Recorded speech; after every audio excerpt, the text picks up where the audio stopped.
जातीय जनगणना पर बैठक हुआ। बीजेपी ने कहा कई जाति की संख्या में है गड़बड़ी। नीतीश से पूछा कहाँ है जातियों की आर्थिक रिपोर्ट। मांझी की भी इस जाति जनगणना पर आपत्ति है। नमस्कार, आप देख रहे हैं जन जोश न्यूज। अगर आप इसे फेसबुक पे देख रहे हैं तो फॉलो कीजिए और यूट्यूब पे देख रहे हैं तो सब्सक्राइब कीजिए। 2 अक्टूबर को जातीय जनगणना की रिपोर्ट जारी करने के अगले दिन नीतीश कुमार ने इस मसले पर सर्वदलीय बैठक बुलाई। सीएम सचिवालय के संवाद कक्ष में हुई इस बैठक महागठबंधन में शामिल दलों ने सरकार की वाहवाही की, लेकिन बीजेपी ने जातिगत आंकड़ों पर आपत्ति जताई। बैठक में बीजेपी ने कहा कि कई जाति के लोग कह रहे हैं कि गिनती में गड़बड़ी हुई है। भाजपा ने सरकार से पूछा कि किस जाति के लोगों की आर्थिक सामाजिक स्थिति क्या है, इसकी रिपोर्ट कहाँ है। सर्वदलीय बैठक में उन पार्टियों को बुलाया गया था जिनका विधान परिषद में प्रतिनिधित्व है। बीजेपी की ओर से बैठक में विधानसभा में विपक्ष के नेता विजय कुमार सिन्हा और विधान परिषद में विपक्ष के नेता हरी सहनी शामिल हुए।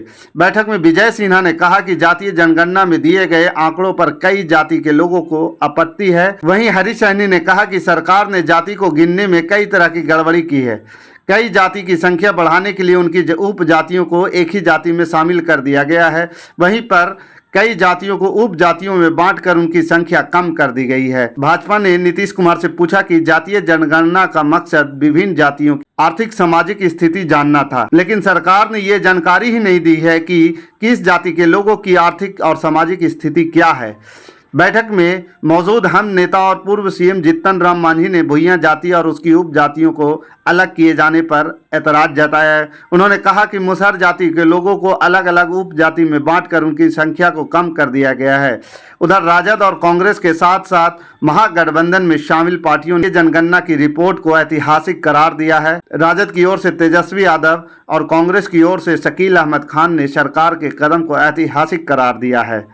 वहीं वैसिप की पार्टी एमआईएम के विधायक अख्तरुल ईमान ने भी रिपोर्ट पर सवाल खड़े किए। उन्होंने कहा कि रिपोर्ट के जरिए अल्पसंख्यकों को बांटने की कोशिश की गई है। मुसलमानों को रिपोर्ट में पिछड़ा और अति पिछड़ा वर्ग में बांटा गया है। अख्तरुल ईमान ने मुसलमानों के लिए आरक्षण का दायरा बढ़ाने की मांग की है। जातीय गणना को लेकर मुख्यमंत्री नीतीश कुमार की तरफ से बुलाई गई बैठक 2 घंटे चली। इस बैठक में बिहार के 9 पार्टियों के नेता शामिल हुए। नीतीश कुमार ने बैठक में कहा कि 1.5 महीने बाद पूरी रिपोर्ट जारी की जाएगी, जिसमें आर्थिक सर्वेक्षण का आंकड़ा भी होगा। विजय सिन्हा ने कहा कि हम लोगों ने अपनी आपत्ति को दर्ज की, बताया कि ये सब कमियां हैं जो आपत्ति है, इसका निष्पादन होना चाहिए। हमने कहा कि इसमें आपत्ति दर्ज करने का अवसर मिलना चाहिए।